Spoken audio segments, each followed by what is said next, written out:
Well, welcome everybody to Addressing Tobacco Dependency to Reduce COVID-19 Risks and Complications webinar series. This is the second and I think final webinar in our series, sponsored by the National Center for Health and Public Housing. Next slide, please. My name is Bob Burns, and I'm just going to be doing some introductions and moderating. And our speaker today will be Frank Vitale, and we'll get into Frank's background in just a minute. But first, a couple of housekeeping issues. All participants must be muted upon entry. Cameras on if possible, especially when we get to the Q&A part of it in the last 15 minutes or so. Please engage through chat. Raise your hand if you'd like to be unmuted, particularly again during the Q&A session.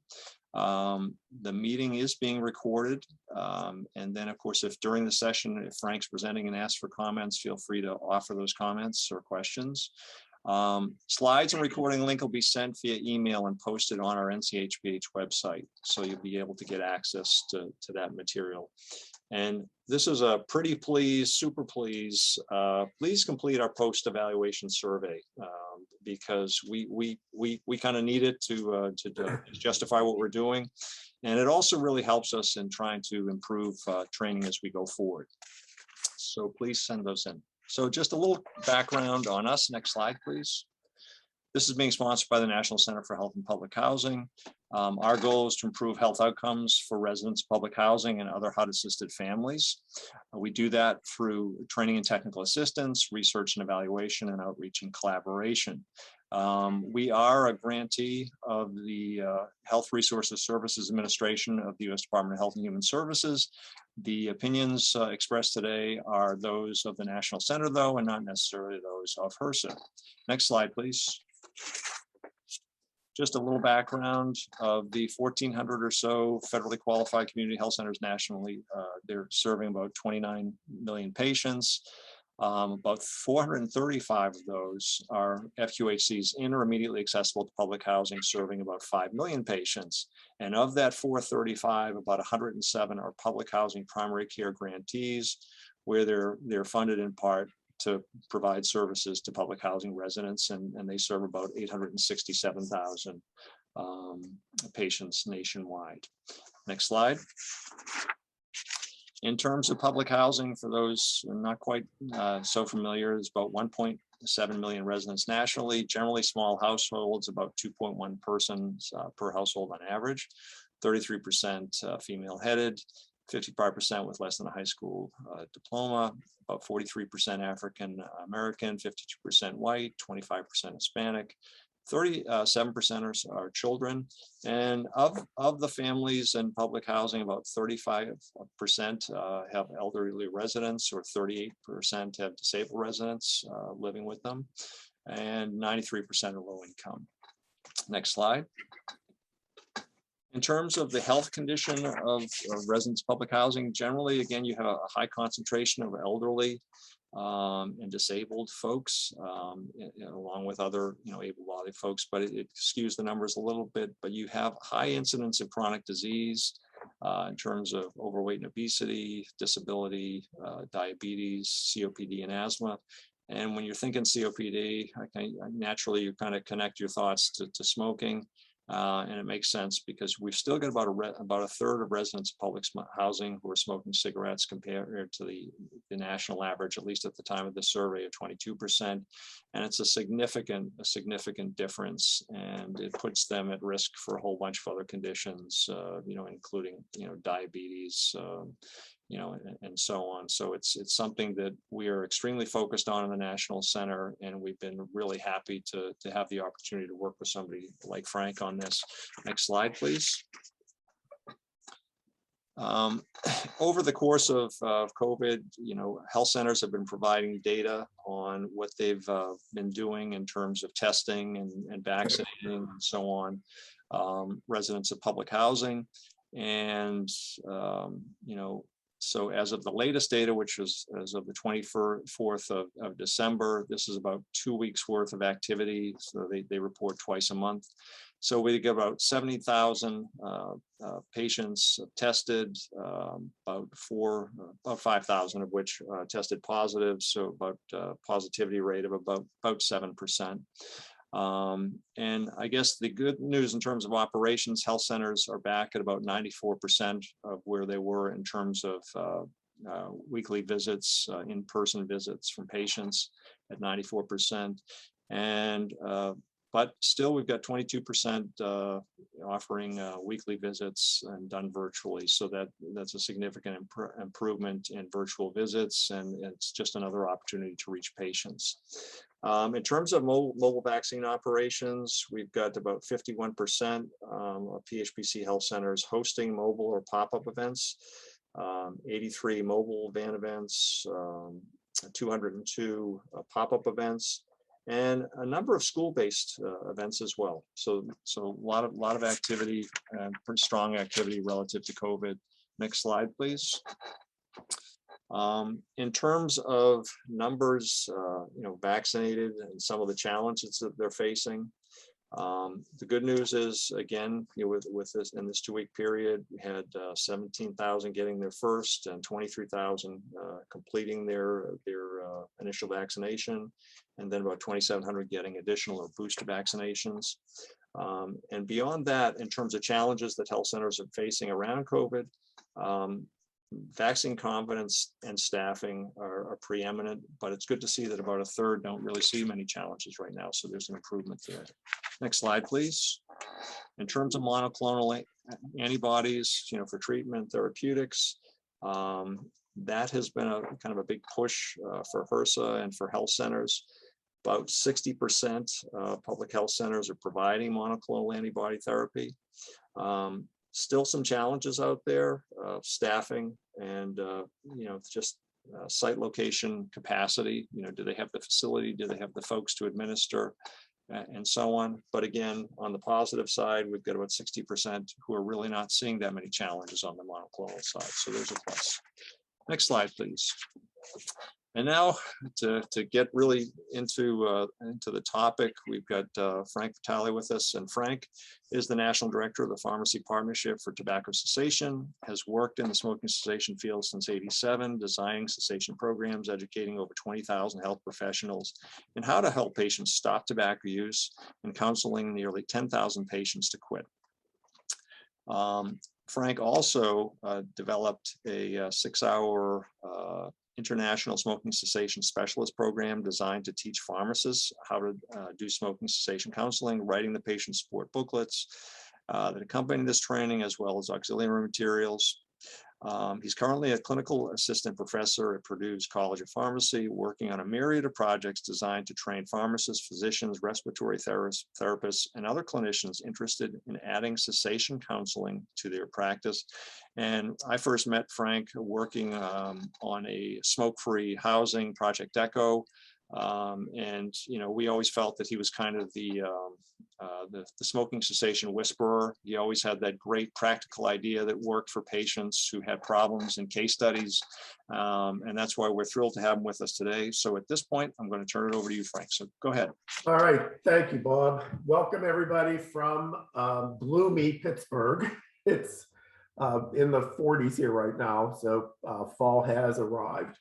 So as Bob said, I'm going to finish up this particular series talking about COVID and smoking with looking at some resources that I found that are available to you that you probably aren't aware of. But before we do that, I'm going to go through, it's interesting because at the end of the last session, Dr. Leone asked me to talk about the fact that a lot of people have relapsed back to smoking for various reasons during the pandemic. And it just so happened that that's how I want to start off today's talk. So I already had all that information set up to discuss with you. And in conjunction with that, what he and I would like to do is for you to go off mic at a point when I get to that, and let us know what is going on at your center. Have you had any particular challenges in terms of people relapsing? Have you had challenges in the last year continuing your smoking cessation work? Anything in this realm, we'd just really like to know what your experience has been. So you'll have a chance to do that. If you want to put something in the chat box, feel free to do that. But I'm at FIDE, who is our intrepid helper here, is going to be looking at that and monitoring that, because I learned over the last year and a half of doing Zoom that if I try to read what's in the chat at the same time I'm talking, I can't talk. I get lost and I get off track. So it's always nice to have somebody monitor that. So you have two ways of asking me questions or interacting. Just so you're aware of that. All right, so always takes a moment to get. Oops, that's not what we wanted to do.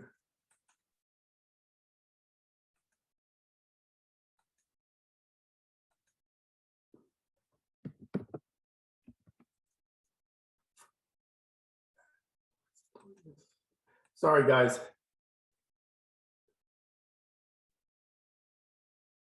I can't seem to advance the slides here, FIDE. Keep making the screen smaller. There it is. Okay. There we go. That little little icon wasn't there. Oop. All right, so now it's good. Sorry, guys. All right, this is where I want to be. All right, so our objectives here are kind of just reiterate what I just said, is looking at what to do with people who've relapsed back to smoking during the pandemic, talk about your experience. And then what I want to go over is, it's called I COVID Quit. And it's a program that was created at the Smoking Cessation Leadership Center out at UCSF. And it is available free of charge to you to use in the clinic in whatever manner you may want to do that. So I'm going to go through all of that. There are two parts to that website.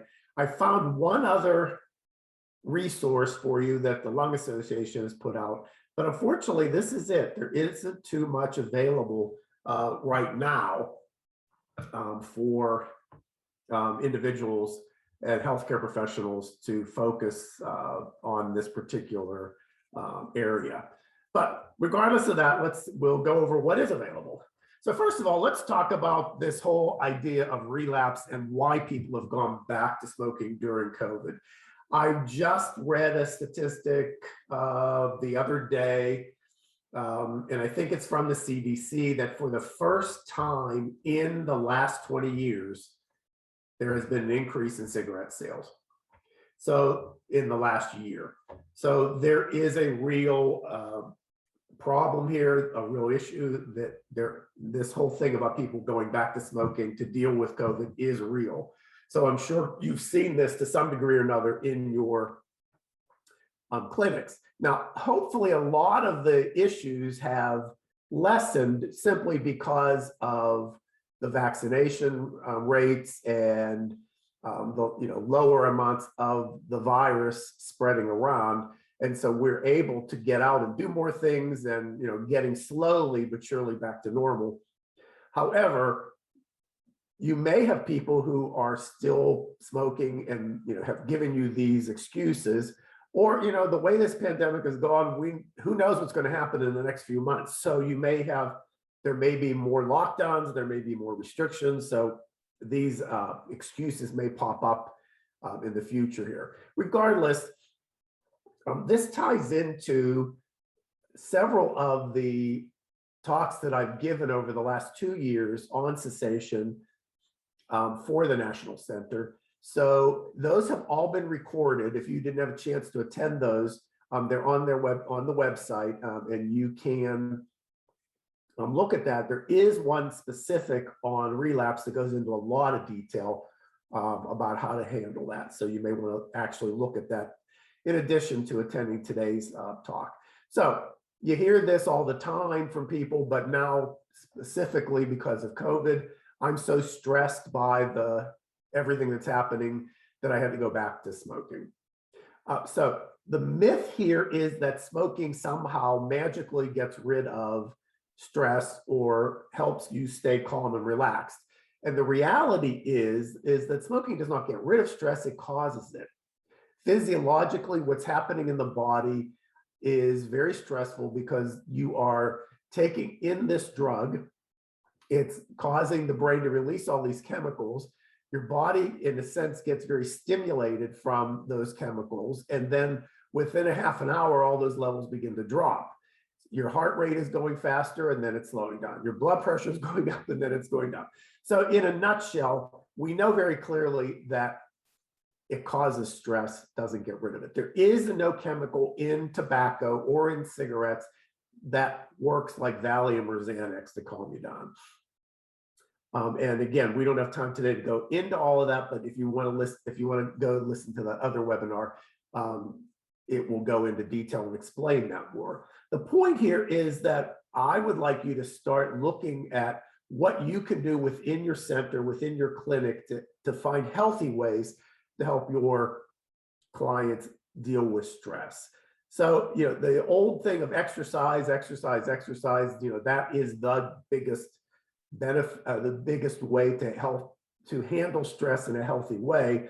But I realize many of your, as we were just told, many of your people have some disabilities, have issues, have problems. So if you're in a neighborhood where you can go walking, then at least, the old 10,000 steps a day, you may not be able to start that much, but it really is helpful. And there is data that this has been studied that shows that if you get out and walk, it clears your mind, but it also, stimulates all kinds of chemicals in the body and does help you deal with stress. If you can do some kind of meditation, yoga group in your clinic, or do something online for people, even with prayer, meditation, anything like that is helpful. It's also, this seems pretty obvious, but in many cases, we've been hampered doing this because we've not been able to get out very much and see friends, is to talk to people. So either call them, do FaceTime, do Zoom meetings, you have a group, you could do a group on Zoom just like we're doing now. So there's many options out there. And I think it's going to be really helpful even to prevent people from starting to go back to smoking or thinking about it, is to have some kind of stress management program at the clinic, or have a place to refer people to in your area. Tied in with that, as I just said, is, many of us were in the house for months. I probably really didn't go out last March, April, May for more than an hour or two just to go to the grocery store. So you really want to focus, if you're stuck in the house, in your home, about things to do. And so I just put some suggestions here. And again, many of these may not be practical because of the setting that you're in. You may not be able to do home repairs if you're in public housing. You have to have somebody come in and do that. You may not have a garden nearby that you can actually work in, but maybe that's something that can be developed at the at the center if it doesn't exist. Find a little piece of land that people could start to plant things. Do a workout routine at home.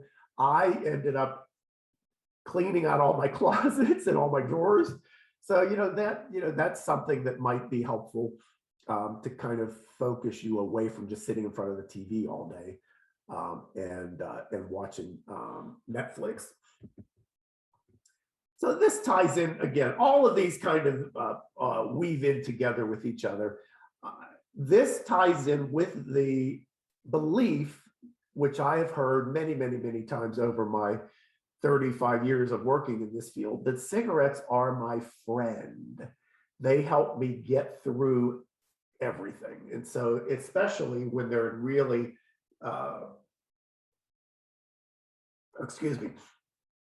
when they're really problematic times, people turn to cigarettes because they have this perception that it somehow helps them. And that is a real belief that people have. There is a real sense in many people that the cigarette is a friend, that it's there for them more so than anybody else or anything else. So the way I counter this, and this really does work, is to say to somebody who expresses this kind of feeling, what kind of friend ruins your health, steals your money, and robs you of your self-esteem? because that's exactly what smoking does. We all know that 99.9% of everybody who smokes has some kind of health problem connected to it. It costs a fortune now. In Pennsylvania right now, I think the average cost is close to about $7 a pack. I know in Chicago, it's $10 a pack. San Francisco, one of my colleagues works there, it's $12 a pack. And in Manhattan, the last time I was there, they were $15 a pack. So even if you're smoking just a pack a day or half a pack, you could be spending close to $3,000, $4,000 a year. So it's important to point that out. And then finally, it makes you dependent, not independent. It really does force you to, it's an addiction. So it does link you in and keeps you there. So it's not your friend. And then what I would suggest is, again, to help people reconnect with their real friends and neighbors in any way that you can. And volunteering is great. I work with our community down here. We have a very strong neighborhood community council. That's a lot of fun, and I've made a lot of friends through that. Again, Zooming, FaceTime, all those kind of things. Maybe if there's a hospital nearby, maybe they could, some of your clients, patients can help at the clinic. I don't know. There may be many, many things that could be done that we're just not even thinking about that would get these individuals more involved. And then I have in there, get a pet. I know probably in some of your housing units, you may not be allowed to have a pet, but if you do, that's a great way to deal with the loneliness. I can't tell you how many people in my neighborhood have gotten dogs over the last year. It's like almost overwhelming when you see them outside all the time, everywhere, and you have to deal with their issues, if you know what I mean. So that's become a big problem in our neighborhood. But if you can get a pet, get one. Many people, because they were sitting at home all day by themselves and were feeling lonely, started eating. Now, they may have turned to cigarettes again to stop themselves from eating, or to somehow think that cigarettes or that smoking will reduce their weight. And from a behavioral perspective, if you're putting the cigarette in your mouth, you aren't putting food in your mouth. But the reality is there is no proof, and the notion that smoking burns up all these calories is a myth. So the reality here is that smoking does not turn your body into a fat burning machine. Okay. If it did, every single smoker would be 110 pounds and look like some anorexic model that we've seen in the news all the time, and they simply don't. That's not the reality of it. The reality of weight management is, as you know, what you put in your body. So it's increasing the intake of fruits and vegetables and decreasing the fatty foods and the junk foods. So that's a very important piece here. And again, you may want to have some kind of weight management program in your clinic. That may be something that is a possibility, or you may have something nearby that you can refer people to. Then we have this whole idea of depression that has hit many, many people over these last 18, 19 months, because they know someone that got sick or somebody that died. So the belief here is that somehow the cigarettes will magically get rid of your depression and help you deal with the grief. So these are the questions you need to ask yourself. How would smoking help me deal with grief? Am I really punishing myself? Is there something there? Are you angry? Should I seek help? So these are the kind of questions you want to really look at with your patients who indicate that this is why they went back, because they know somebody got sick or died. Cigarettes aren't going to help them get through that. In fact, the reality is it's going to make it worse, because then they make themselves more prone to getting sick. And as we talked about last week, we do know that smokers have a greater tendency of getting COVID. And if you smoke, it is worse than if you don't smoke. So you're not really accomplishing what you think you're accomplishing by doing that. All right, so those are just some very typical things that we hear from people about why they relapse, especially with, oops, sorry. There we go. Clicking too much. So these are the typical reasons why we hear people have gone back to smoking. So hopefully that's a bit of help to you. As I said, I would recommend that you go listen to the relapse training that I did earlier in the year. It is recorded. I think that'll give you a lot more information there too. And before we move on, Bob did just put in the chat that most public housing facilities do allow pets. So, that might be, and it doesn't have to be a cat or a dog, bird could, I know lots of people have birds. That's something, even a goldfish, something else alive in your space that you can look at and interact with when you want to.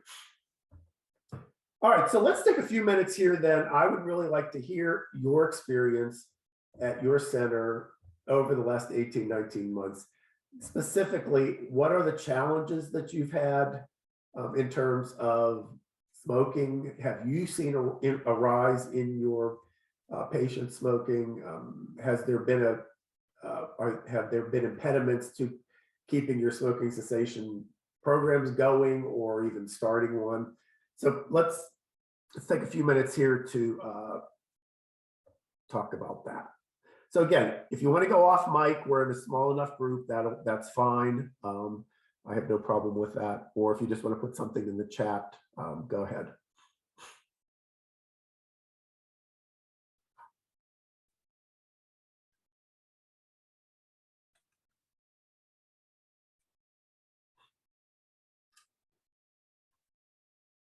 Okay, any takers?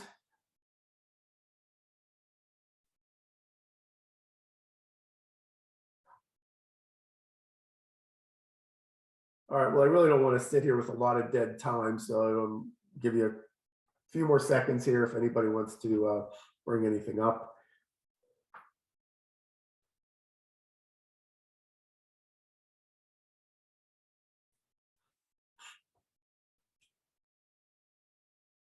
All right, well, as I'm finishing up here then with the websites that I'm going to go over, if something pops up or a thought pops up, please let me know. All right, so FIDE has these sites set up already, so she's switching the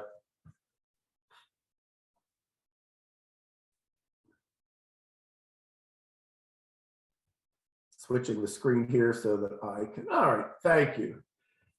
All right, so this project is developed by the Smoking Cessation Leadership Center at UCSF in San Francisco. All of the materials I'm showing to you are free to you, free of charge. You can use this as much as you want in any way that you want. It's multi-level, multi-dimensional, multi-platforms. So they really did a very nice job putting together this media kit, and then there are posters, etc., and then a website that you can actually refer patients to get more information on dealing with smoking and quitting during this period. And this is in partnership with the National Partnership on Behavioral Health and Tobacco Use. So this is a nationwide resource. So as I said, it's called iCOVID Quit, and you can see in this particular, oh, sorry folks, I keep doing that.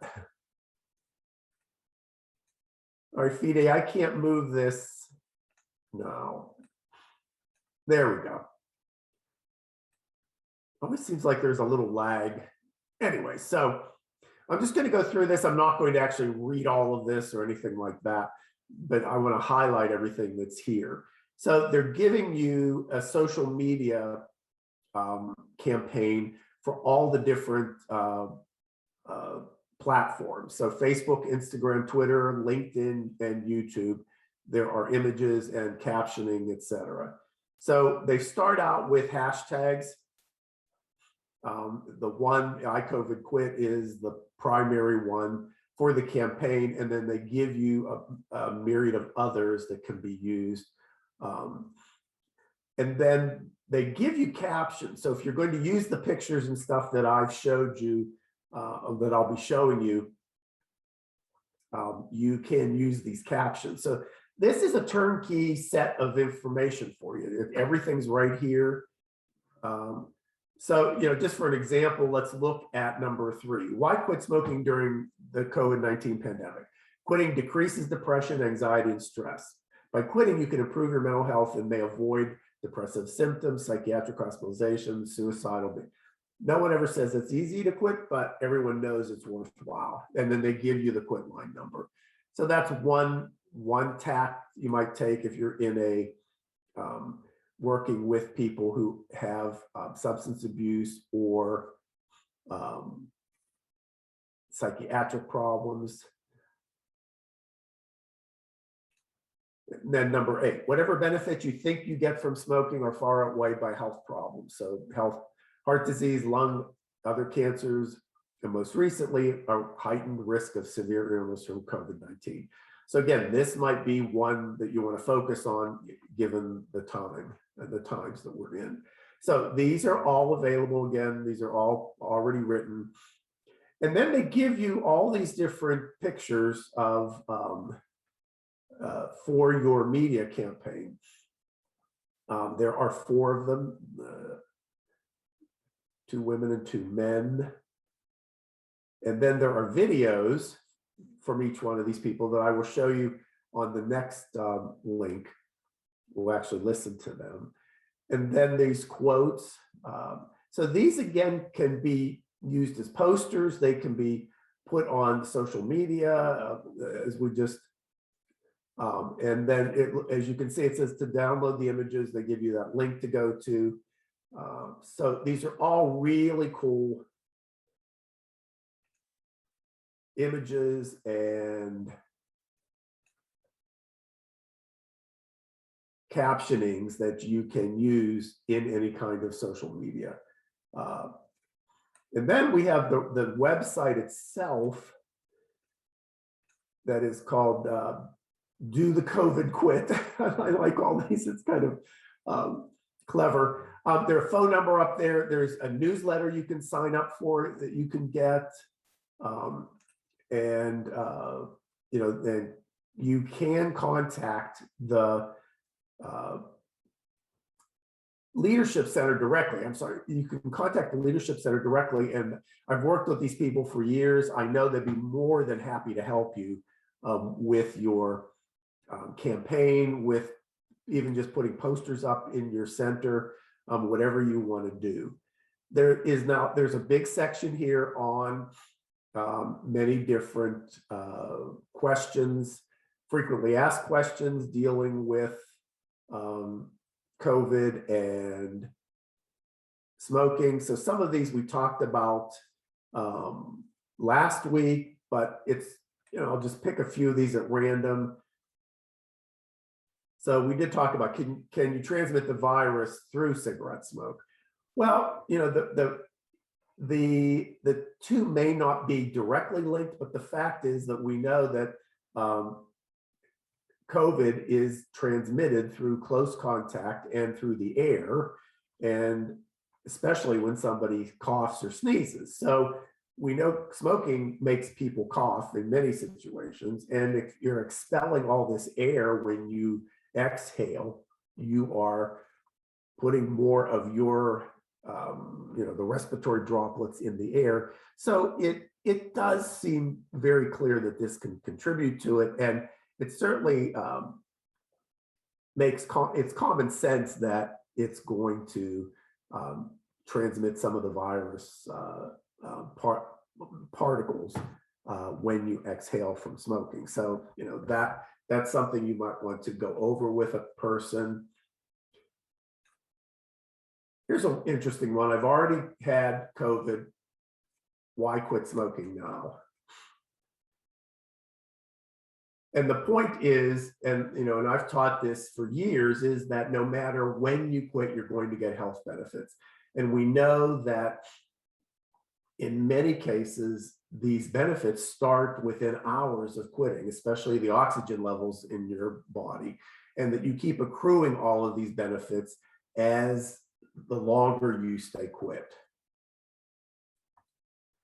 This is an interesting one that we did not cover the last time. I work in a substance use treatment facility. So if any of you are associated with or work with people who are in a substance abuse program, many people who work with these patients are hesitant to help them quit because it seems like it's going to be too much and they can't do it. And the reality is that we know that quitting actually improves sobriety, in the sense that we know that if you quit smoking in addition to whatever else you were doing, you're more likely to stay sober. There's really very solid studies that have proven that time and time again. As this, and so the answer here is that it improves long-term sobriety by 25%. And they have a lot of guides that you can use. Plus, as you can see, the Smoking Cessation Leadership Center has a lot of technical support they can give you if you are interested in working in that area with your patients. I've done a lot of national trainings with the behavioral health people on a national level to help train clinicians in how to help people in substance abuse programs to quit smoking. So it can be done. It's been being done more and more around the country. We know that individuals with substance abuse or psychiatric problems quit at the same rate as the general public. They want to quit at the same rate. So the difference is, for me, not if they should quit, but when they should quit. So if somebody is withdrawing from alcohol and they're really sick, or somebody is having a episode where they're hallucinating, that's not the time to quit, to have them quit smoking. It's a matter of stabilizing them and then working on the smoking. And it's important, though, I think, from the very beginning, to let the patient know that this is going to be part of their treatment, that it is important. So again, you have all these different frequently asked questions that give you answers to that will go with what I just talked about last week. And then we have some resources here. So they have for individuals, and the primary one is the Quit Line. And the Quit Line has had most of these counselors have special training in what to do for individuals in this time of the pandemic. They also have special training to work with people with substance abuse issues and psychiatric issues. So these Quit Lines are wonderful resources that really do. It's a one-stop shop, and they are equipped to handle anybody. You can get Quit Line cards if you look on the right-hand side there. It's the little blue card that has the 1-800-QUIT-NOW on it. As you can see, they're free of charge. So get them, have them at your clinic, put them around so people can take them. So, because we found that even if somebody's not quite ready to quit, that little card serves as a reminder. And if they keep it in their wallet, and they keep it somewhere where they can see it, it is a really nice concrete reminder that there is help for them to quit. You may, again, want to set up your own program, and part of the training that we did last year and this year was to equip you with the education to be able to do that. I would encourage you to do that because on the local level with people that you know, many more people might be interested in doing it because they connect with the clinicians that they're already familiar with.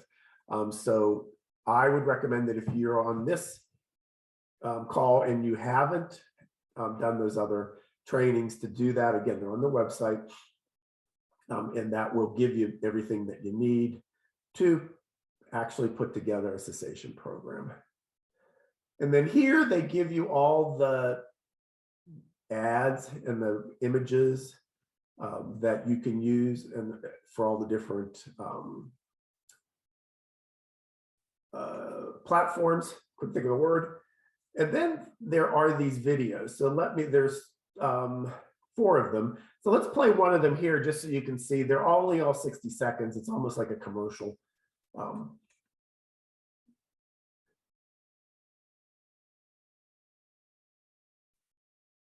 When I was 15, I had quit smoking other times in my life. I was younger.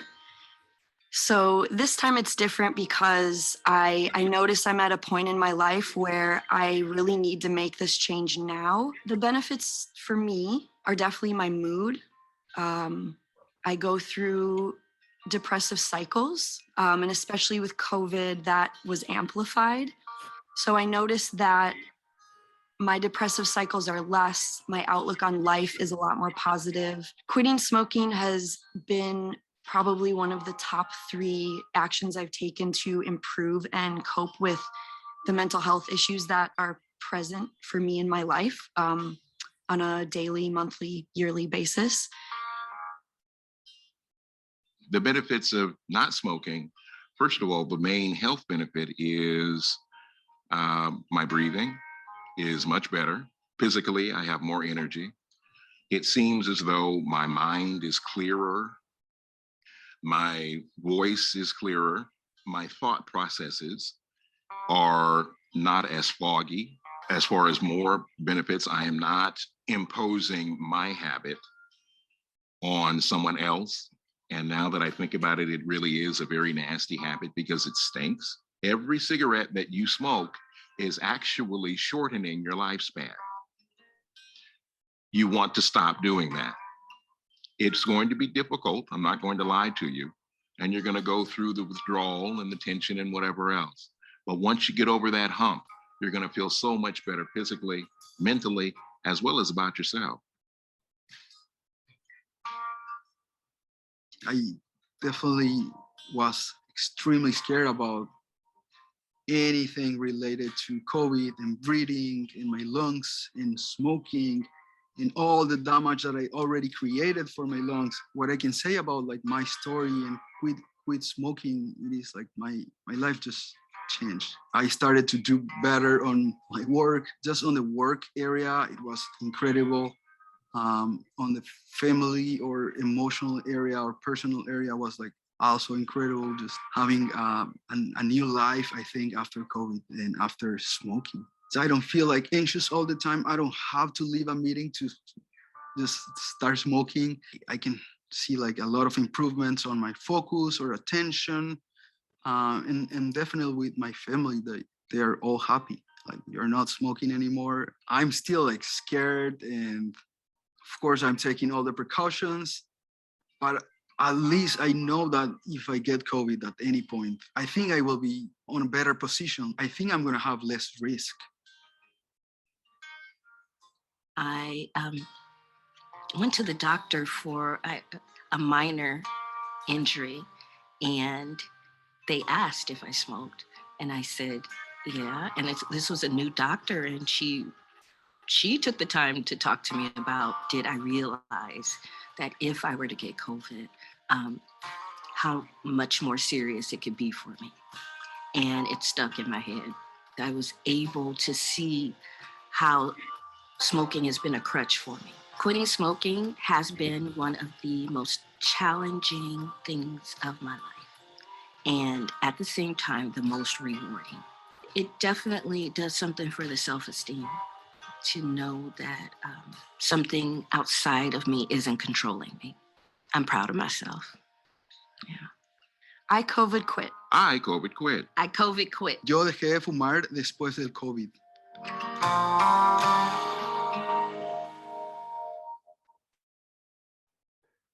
So those were all 4 put together, but they are all available individually down here. And then the toolkit is downloadable. And then I was talking to the people at the at UCSF at the Leadership Center, and they want to hear your story. So we have patients who have quit during this pandemic era. They want to really find more of these individuals and maybe actually record them. So you can share your story via email, and they have some of them other ones here. So that's this website. And again, if you look the number, there's a phone number at the top here, so you can actually contact them at this number if you want specific help or information. And then finally, we have this handout. And this again, folks, is the only other thing I could find. This is from the American Lung Association. So it goes through some of the risk factors for with COVID and smoking and the connection there. There is some information about who it's affecting, who COVID is affecting more than others. We know there's it's disproportionately affecting certain groups more so than others.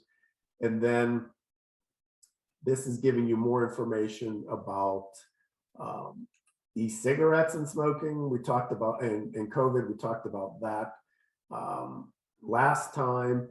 As this one says, there is no firm link between e-cigarette use and more severe risk to COVID. But the reality is, and again, from a common sense perspective, you are inhaling the substance in your lungs and you're weakening your lungs. So we know COVID attacks the lungs in many cases. So it can't be good. There can't be any, any benefit to it. Same thing with secondhand smoke. You know, again, there's no direct connection, but we know that many people exposed to secondhand smoke have respiratory problems. So being exposed to secondhand smoke could weaken your lungs and therefore make you more susceptible to COVID. So we've got all this information here for you that you can use. This is a handout. The rest of this is all the references. I, of course, would eliminate that if you're using this as a handout, but this is available to you free of charge also. Okay, so those are the resources. Do you have any questions about that? We've got some time here now. Again, hopefully you have given some thought to my question before about how has this impacted your center. And yeah, so you have the links in here, right in the training for those two, and then for the American Lung Association handout. So you should be able to just click on that and it'll take you right to the sites there.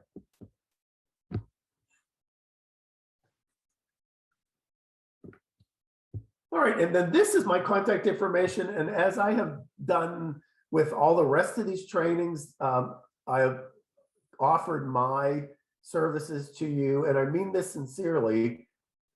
Once this training is done, I will be happy to talk to you about how to set up a program in your center, in your clinic.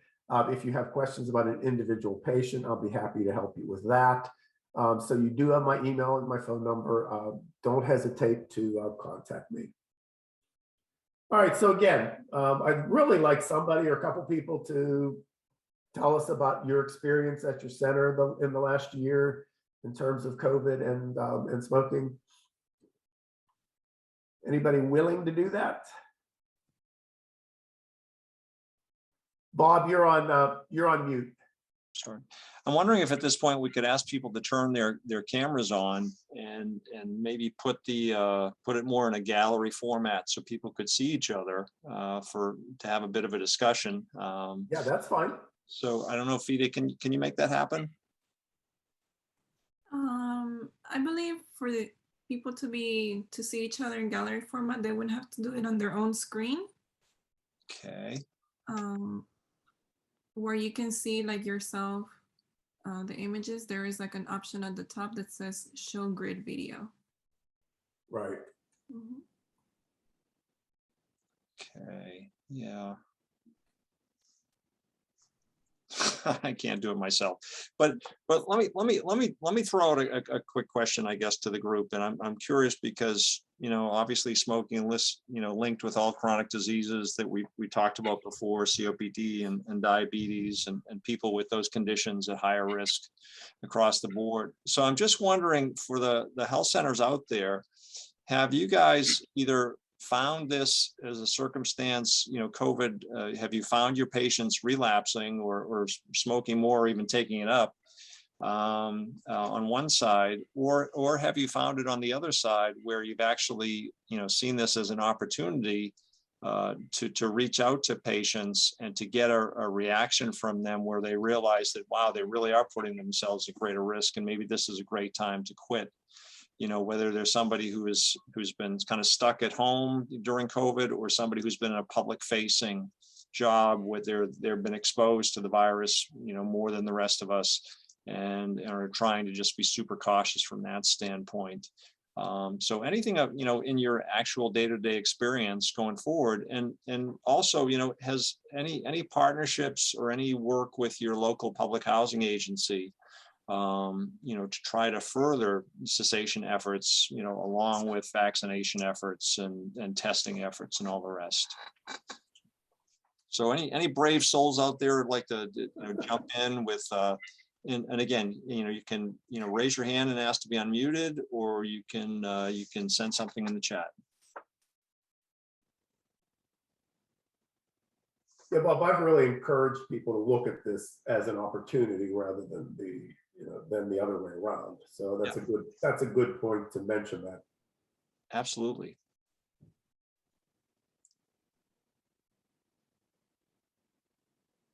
I think we tried to do the same thing with smoke-free public housing, was to try to really, not look at it as a penalty, but actually a great way to try to reinvigorate efforts to get people to stop smoking. Right.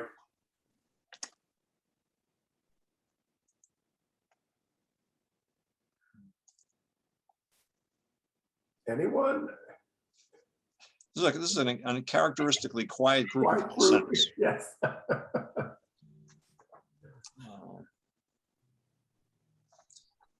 Didi, can we see the list of who's on the call? Sure. Let's see. I think you should be able to see it on your end. Are you able to see it? No. No. I can't. No, we can't. Okay. But so participants list maybe. Yeah. So we have Anne Lavelle. Be able to. So we got all these great people: Anne Lavelle and Danielle Lingle and Desiree Bell and Jack Broderick and Laura Toomey and Lindsay Weaver and Rohini Mehta. Any of you guys want to jump in? Do you have a question or a thought or a concern?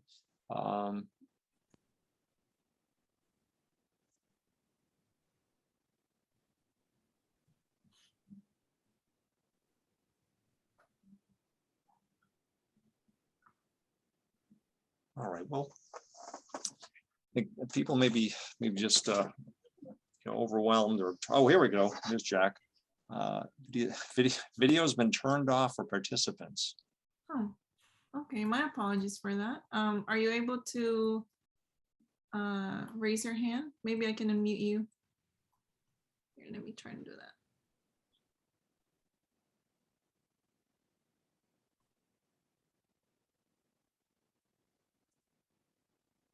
Okay, now I can see Desiree. And Jack. And Jack, yep.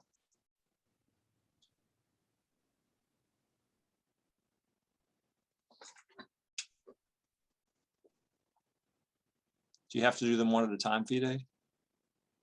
Hello. Hello. Hi. This is Desiree. Yes, I'm Desiree Bell, and I currently work at Chicago Family Health Center which is at FQHC, and I'm a new employee actually to the quality department. Okay. My background is really in IT, so this is a new area for me in data analytics in the quality department. And one of my UDS measures is tobacco use screening and cessation. So I'm just trying to get more information on how to create a program for our center. I don't think there's anything really in place. So I'm trying to attend webinars and to get additional information on where to start. So these links that you provided and the information that you provided today has been excellent. And I will log on to those sites and try to participate in the COVID Quit campaign, or get some brochures or, information like that to incorporate and getting something started. So I may be calling you Okay. to get something started. Yeah, I'd be happy to help you. Great. Well, yeah.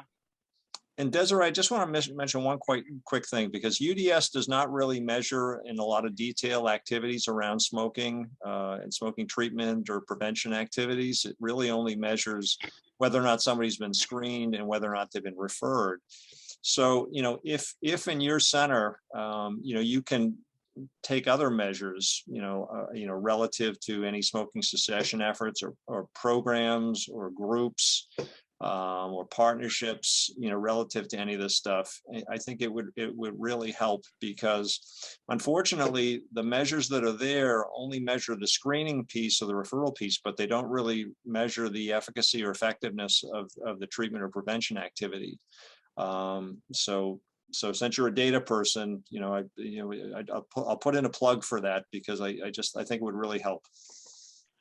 Yeah, I guess what I was really zooming in on is maybe having some flyers, actually getting some, materials to the providers where they can, distribute good information to their patients during their encounter.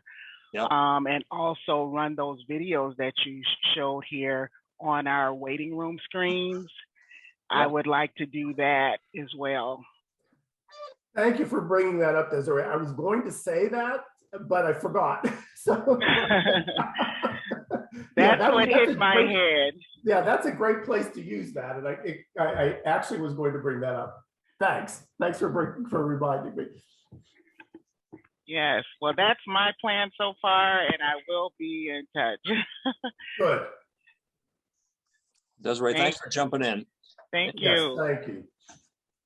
Ian or Laura or Rohini, would you like to jump in with any question or any experience that you'd like to recount to us?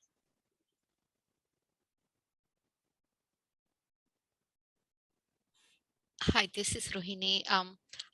I think if you ask the patient often about their smoking habit, that might be very helpful tip too. Yes, we do know very clearly that we teach all the time that it should be part of every interaction with a patient. So that is something you might want to advocate at your center. Okay. Even asking the question elevates the importance of it in the patient's mind. And it does make a difference, even if you don't do much else. It makes them aware that you're aware of it, and obviously you have to ask the question in order to have the conversation. But yeah, see if you can start to get that worked into the workflow on think about it just like another vital sign. You're always asking, taking blood pressure and all that kind of stuff. So this just fits in with that. So make it a routine question with every patient. Okay, thank you. Yeah, and Rohini, I'll just add one thing on. In a Project Echo session we did, and Frank was involved about a year and a half ago, 2 years ago now. We had a chief medical officer from down in a health center in Florida, and he went beyond just asking, because he kind of confronted and challenged a little bit, because he would have patients come in, he would ask the question relative to smoking for the yearly visit, and they'd say no. and basically because they didn't want to deal with them. And so he would kind of, if he could smell it on their breath, or if they, their fingers kind of indicated they had some kind of issues of smoking or something, he would just challenge them. And he said, sometimes it would get nothing, but sometimes you get somebody to, to really fess up and try to do something about it. So, anything you can do, because I know it's a challenge, and I know docs and clinical staff have only limited time. And it takes multiple times, a lot of times, for people to quit. But boy, if you could just get it started, because the effects of just smoking are just so disastrous, and especially during COVID. Right. Thank you. Yeah, that's a good tip. I wonder if our physician champion will do it or not, but that's a great idea. Staff may be educated towards it. I would also suggest having a supply of those quit line cards, because you can get them for free, and just start handing them out to every patient. I would say if they're not a smoker, then they know somebody who smokes, so they frame it that way. If you can't use the quit line yourself, then give this to somebody you love.